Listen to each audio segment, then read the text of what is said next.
Hi dears, it's me Devu Gogul. അപ്പോൾ new മോംസിന് useful ആവുന്ന കുറച്ച് കാര്യങ്ങൾ പറഞ്ഞുതരാം. എൻ്റെ ഫസ്റ്റ് ബേബിക്ക് ജസ്റ്റ് 1.5 ഇയേഴ്സും സെക്കൻഡ് ബേബിക്ക് 12 ഡേയ്സുമാണ് വരുന്നത്. രണ്ടാളെ ഞാൻ ഒരുപോലെ തന്നെ ഫീഡ് ചെയ്യുന്നുണ്ട്. ഈ ഒരു ലാക്ടേറ്റിംഗ് പീരീഡിൽ രണ്ടാൾക്ക് ഫീഡ് ചെയ്യുന്നതുകൊണ്ടിട്ട് എൻ്റെ ബ്രസ്റ്റ് മിൽക്ക് ഇൻക്രീസ് ആക്കേണ്ടത് എൻ്റെ ഒരു ആവശ്യമായിരുന്നു. അതിന് എന്നെ ഹെൽപ്പ് ചെയ്തൊരു ഐറ്റമാണ് നമ്മുടെ ബം ടു ക്രേഡിലിൻ്റെ ഈ ഒരു ഹാൻഡ് ഫ്രീ ബ്രസ്റ്റ് പമ്പ്. ഓരോ 3 മണിക്കൂർ കൂടുമ്പോഴും കുഞ്ഞുങ്ങളെ ഫീഡ് ചെയ്യുന്ന കൂടാണ്ടിട്ട് ഞാൻ ബ്രസ്റ്റ് പമ്പ് ചെയ്യാറുണ്ട്. അത് എൻ്റെ ബ്രസ്റ്റ് മിൽക്ക് ഇൻക്രീസ് ആകാൻ ഹെൽപ്പ് ചെയ്തു. ഇതിൽ 4 ടൈപ്സ് ഓഫ് മൂഡ്സും 9 ലെവൽസും അവൈലബിൾ ആണ്. നമുക്ക് അഡ്ജസ്റ്റ് ചെയ്ത് യൂസ് ചെയ്യാം. അതുപോലെ നമ്മുടെ ബ്രസ്റ്റ് സൈസ് അനുസരിച്ച് വെക്കാൻ പറ്റുന്നുള്ള ഫിക്സ് ചെയ്യാൻ പറ്റുന്ന fixer, brush, cap, USB charger, ഇതൊക്കെയാണ് ഇതിനകത്ത് വന്നിട്ടുണ്ടായിരുന്നത്. നമുക്ക് നമ്മുടെ ഇഷ്ടാനുസരണം യൂസ് ചെയ്യാൻ പറ്റും. ഭയങ്കര കൂളായിട്ട് യൂസ് ചെയ്യാൻ പറ്റുന്ന ഒരു ബ്രസ്റ്റ് പമ്പാണ് കേട്ടോ. ഞാനിത് ഫ്രീ ടൈം കിട്ടുമ്പോൾ, എഡിറ്റ് ചെയ്യുന്ന ടൈമിൽ, കുഞ്ഞിനെ ഫീഡ് ചെയ്യുന്ന ടൈമിലൊക്കെയാണ് യൂസ് ചെയ്യാറുള്ളത്.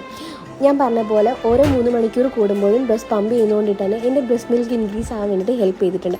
മാത്രമല്ല ഈ നിപ്പിൾ ക്രാക്ക്, അതായത് 2 കുട്ടികൾക്ക് ഫീഡ് ചെയ്യുന്നതുകൊണ്ടിട്ട് എൻ്റെ നിപ്പിൾ ക്രാക്ക് ആവാനുള്ള സാധ്യത ഭയങ്കര കൂടുതലാണെന്ന് നിങ്ങൾക്കറിയാമല്ലോ.